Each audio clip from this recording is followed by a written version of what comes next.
At first I am starting the most merciful creator who has created us. আজকে আমরা শিখব, আচ্ছা আমরা কিছুই করার নাই, কিছু দেখার নাই, কিছু শোনার নাই, কিছু রান্না করার নাই, কিছু বলার নাই, এই টাইপের যদি বাক্যগুলোকে আমরা কিভাবে ইংরেজিতে বলতে পারি। তো এই টাইপের আমরা একটা ফর্মুলার মাধ্যমে আমরা এই টাইপের বাক্যগুলো অনায়াসে আমরা ইংরেজিতে করতে পারবো।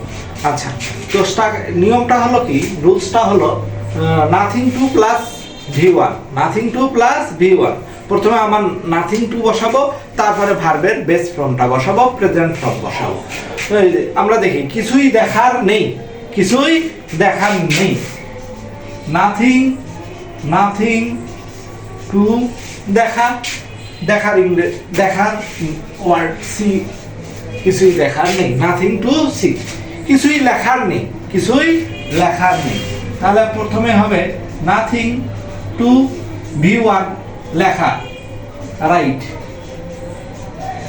কিছুই পড়ার নেই, কিছুই পড়ার নেই, নাথিং টু রিড, কিছুই শেখার নেই।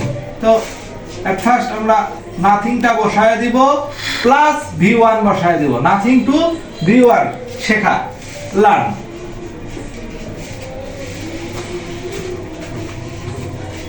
কিছুই বলার নাই, কিছুই বলার নাই, নাথিং, প্রথমে নাথিং টু বলার, ইংরেজি সে, নাথিং টু সে, কিছুই করার নাই, নাথিং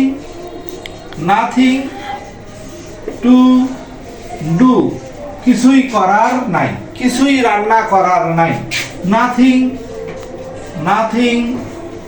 টু রান্না, কুক, নাথিং টু কুক, কিছুই রান্না করার নাই, কিছু চাওয়ার নাই, কিছু চাওয়ার নাই, নাথিং টু ওয়ান্ট, কিছুই চাওয়ার নাই।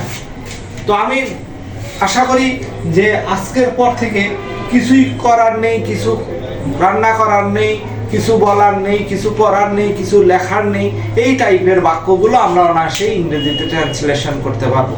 তো সর্বোপরি আমার ক্লাসটা যদি আপনারা সবাই বুঝে থাকেন, তাহলে কিছুই শোনার নাই, এটার ট্রান্সলেশন কি হবে আমার কমেন্ট বক্সে আপনারা জানাবেন। ধন্যবাদ সবাইকে।